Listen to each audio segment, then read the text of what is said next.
I cannot tell you how many times I'm asked if we ever see female predators, women who take advantage of either boys or girls. The answer is we don't see them in my usual takedown predator investigations, but we have seen them in different ways. The teacher-student scenario, and just really this past week, we saw it again. A 24-year-old woman named Elisa Thomas is now under arrest for running off with a 13-year-old boy named Tristan Wade. We have some good news now. Tristan has been found, recovered, and Elisa Thomas is being held on criminal charges. Tristan and his mom, Brittany, join me now. Guys, thanks for being with me. Thank you for having us. You're welcome. Tristan, how you doing? I'm doing good. I know you're having your forensic interview very soon, and I don't want to get into too many details of what happened to you, but it's safe to say that this person took advantage of you. How did she become your friend? How did you get to know her? So basically, when I went to a party with a couple of my friends, and she was there, and we kind of just like talked a little bit. Did you know how old she was? No, I did not. What was the plan? What was it that she said that got you to go with her on this? All right, so basically, I asked her to check my phone, and apparently my mom texted that she would pick me up at the skate park, but in reality, she didn't. So that was a lie that Alyssa told me. Alyssa said that she would take me to the skate park because I don't really know where that's at. And so she tricked you. Yes. And what happened after Alyssa said that she would take you to the skate park? She asked me if it's all right if she stopped by your dad's, and I was like, sure. And so you stopped by the dad's, and then what happened? She basically just grabbed a bunch of blankets. Well, she grabbed a backpack. I didn't see what was in the backpack, but when we got down to Portland, I figured out it was blankets. That's probably about as much as we can. Okay. So that's probably about as much as we can ask on that stuff right now. Yeah, I know your mom is concerned about getting into too many details, and I totally understand that. So, Tristan, I'm glad you're okay. I'm glad you're back. And take care of yourself, all right? All right, thank you. All right, nice to talk. Brittany, I cannot imagine the fear you were experiencing during all those hours that Tristan was gone. It was really hard. I mean, I also have two other younger ones who are 5 and 4 who didn't even know what was going on, who we had to, still send to school, still pick up from school, still act for them like things were okay. When did you first realize Tristan was missing? So when he didn't show up at 10, 10 o'clock is the latest he has ever stayed out. Like that he's never stayed out past later than that and not have gotten a hold of me. And so, when I left Angel's house at 5:50-ish, cause I went in, searched the house, And Angel's house is where he was supposed to be. Yeah, the house he was supposed to be. The mom was there. We kind of like looked around the backyard. We looked at our Life 360 app, and I was like, it says that he's supposed to be here. And so we just kept looking around and we didn't see it. And then they're like, he said he was going to walk home. And so, I was just like, what, fine. If he wants to walk home, we had planned to surprise all the kids by taking him out to dinner. I was like, he can, walk home and we'll just bring him takeout. And we went and had dinner and we got home and I called and it rang. It wasn't turned off. He just didn't answer. So I figure, well, now he's probably thinking he's in trouble. So he's probably going to hang out a little bit longer and, come home and apologize. Better to ask forgiveness than permission.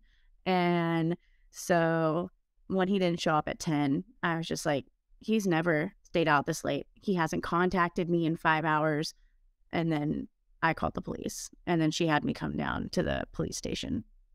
And when did you realize that Tristan was with this 24-year-old woman, Alyssa Thomas? I knew that he was seen and they had told me that he had left with Alyssa. So I knew that they had left together. I did not know that Alyssa was 24 at that time. I didn't know she was 24 until I went down and filed the police report. And when did you realize that both Alyssa and Tristan were headed towards Portland.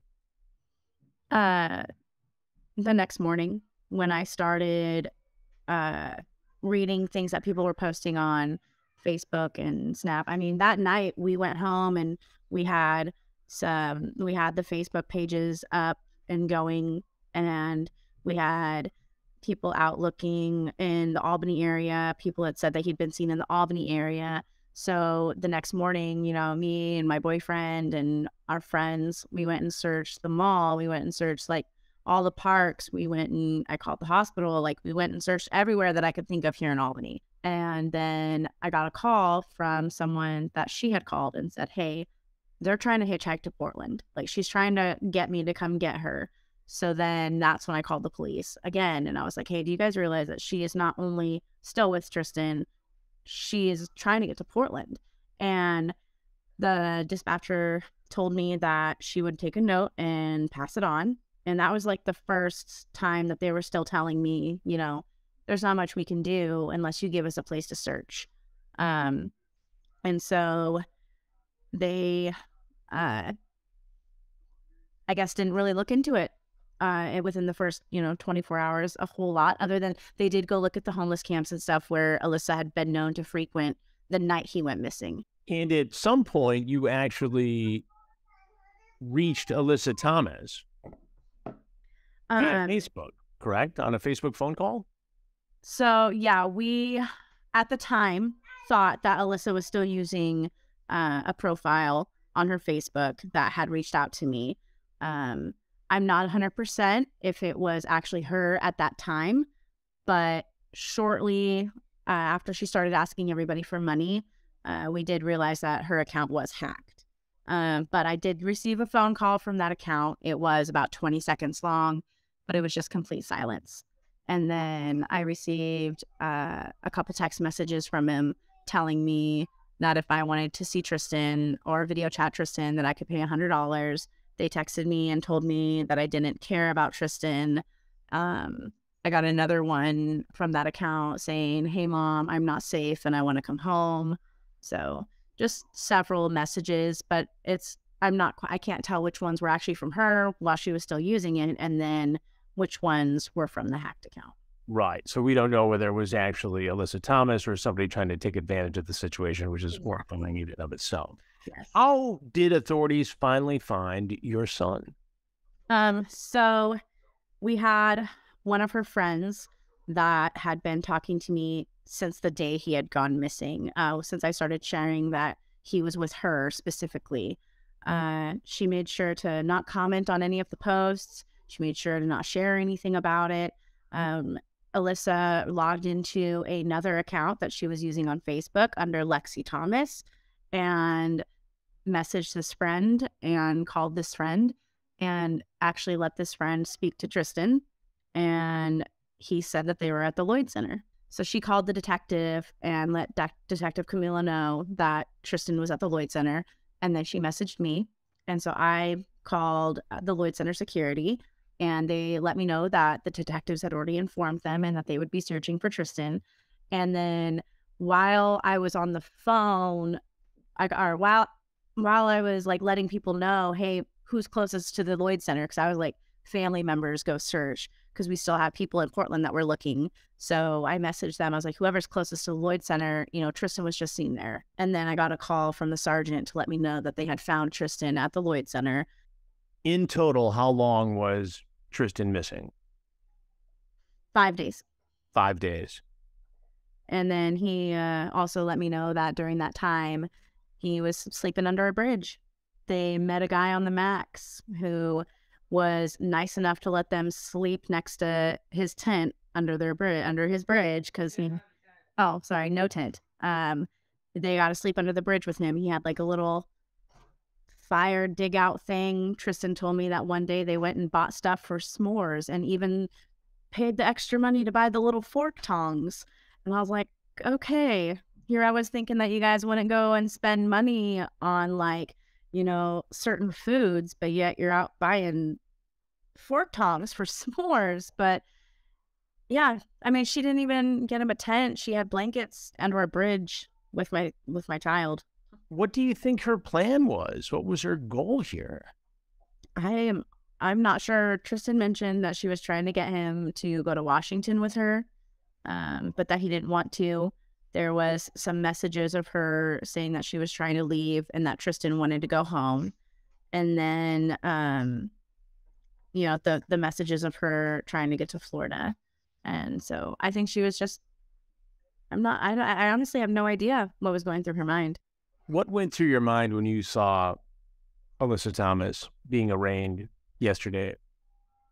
When I first saw her walk up into the feed, I was just enraged and sad and just I had all these crazy emotions. I was just so mad. And I went up and they let me speak before the judge made his decision, and I was able to say a few things, but started crying. But I just let them know that they needed to do whatever they could to keep her where she was, that she is a predator, that I don't want this to happen to any other child. It shouldn't have even happened to my child, that this has happened before. It may not be, recorded in law, but she has been known to hang around children. And she's faced criminal charges before for inappropriate relationships with younger people and theft. She's 24 years old, an alleged predator, with your 13-year-old son going from a homeless camp to living under a bridge at night, hanging out at various shopping malls during the day. Yep. I mean, any number of things could have happened to your son. None of them good. No. And then, we mentioned how we were able to ping his phone, but she sold it in a kiosk. So, I mean, even if if his phone wouldn't have died, or if it would have been able to stay on or whatever, and we would have been able to continue to ping it, it only would have been able to ping in that location because she had sold it. And she sold it for like $170. I mean, I owe twice that on that phone. But I was just like, she isolated him. She created a relationship with him. She created a trust with him. She got him alone. She lured him away. She kept him away. She deprived him of all social media, of all, he said that he didn't even listen to music while he was hanging out with her. Like, she completely made it to where he had to depend on her. And yeah, he probably could have left, but at the same time, I mean, he didn't know people were looking. Who does this? Who does this to a 13-year-old boy?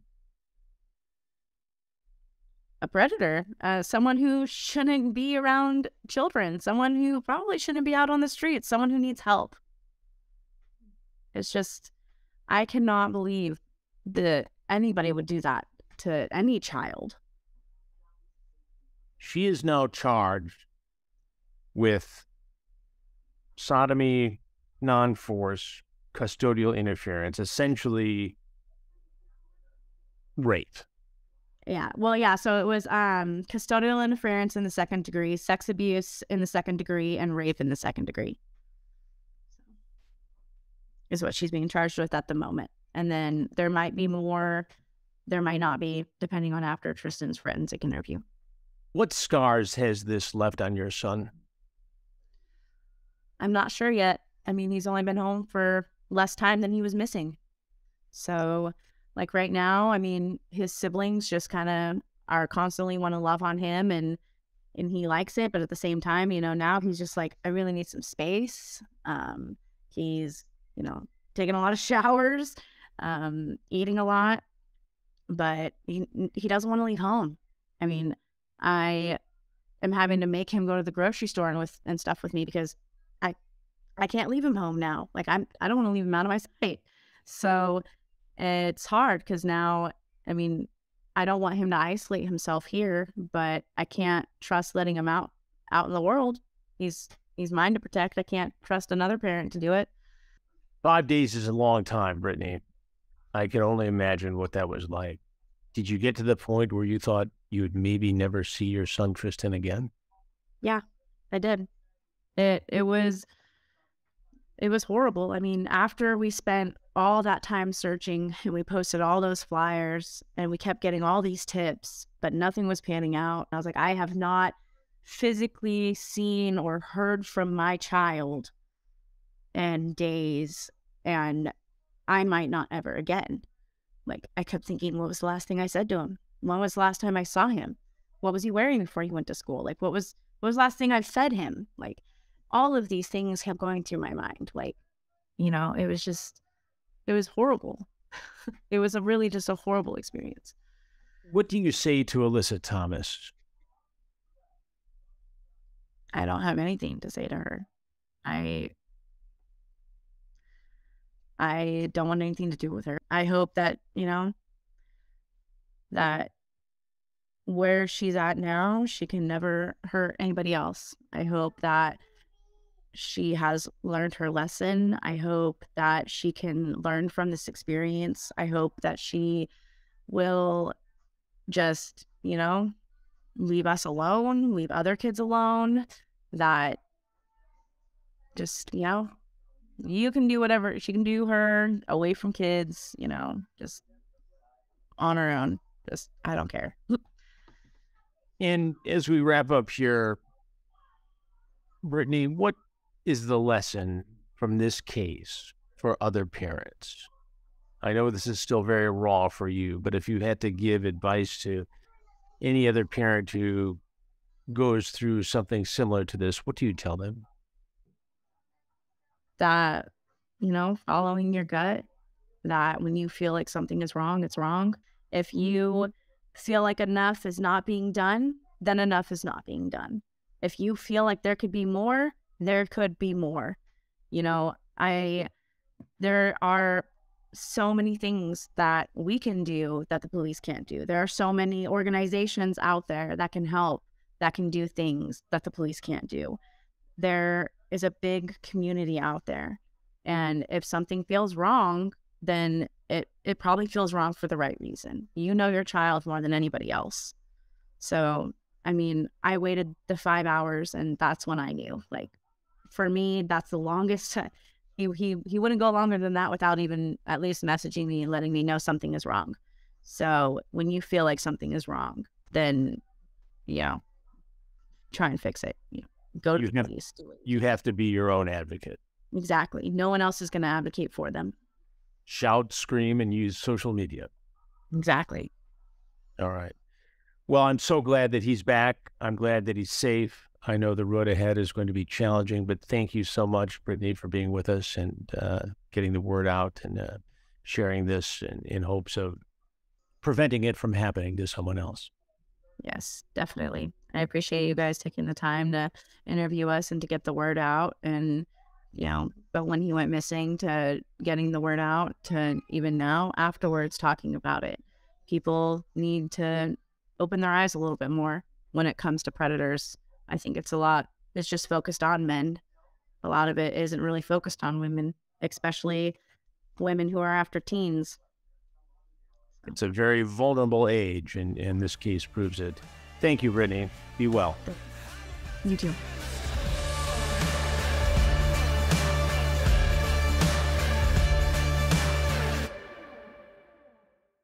This is a bad guy. Yes. Police, you're under arrest! You're getting